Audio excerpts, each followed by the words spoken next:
Welcome back to Living 808, everybody. Coralie Chun Matayoshi is here with another segment of What's the Law? And today's focus is midlife divorce. Coralie, good to see you. How are you doing?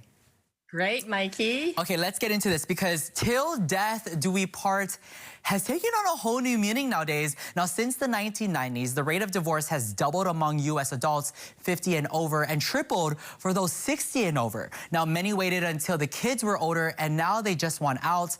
But divorcing later in life presents some unique challenges. Would you mind telling everybody what are some of the key legal issues involved in a midlife divorce? Key legal issues in any divorce include property division, alimony, and children. When couples end their marriage later in life, or what we call gray divorce, they've had more time to accumulate more assets that need to be divvied up. Assets like bank accounts, investments, cars, and other personal property accumulated during the marriage, even if they're only in one person's name, are generally considered marital property to be divided equally. Yeah, since the parties are older, how can retirement accounts affect each party's financial future? Well, there are many different types of retirement accounts. For pensions and 401ks, the portion that was earned during the marriage is split equally in a divorce. Now, it's very important to spell out in the divorce decree your right to your divorcing spouse's pension and survivor benefits to protect your rights, especially if your ex remarries.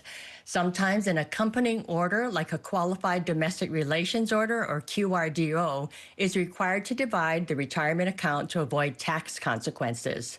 Social Security comes from the federal government, which has its own rules that can change. But right now, you might be eligible for spousal Social Security benefits if your marriage lasted at least 10 years, you're at least 62 years old and unmarried, and your ex is eligible for benefits.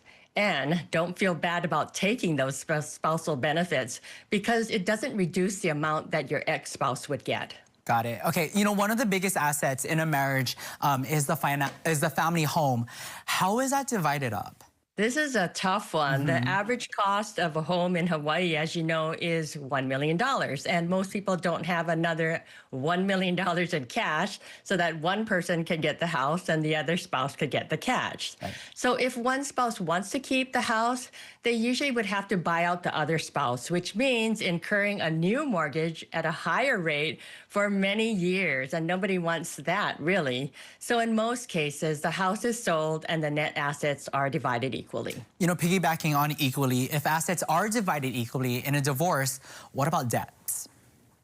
I'm glad you asked that. So since marriage is considered a partnership, each spouse is generally held responsible for all debts incurred during the marriage, even if one spouse did all the spending and the other spouse is their name's not even on the credit card or loan. So too bad if you marry someone, you are stuck with their debts. No way. Okay, That's good to know.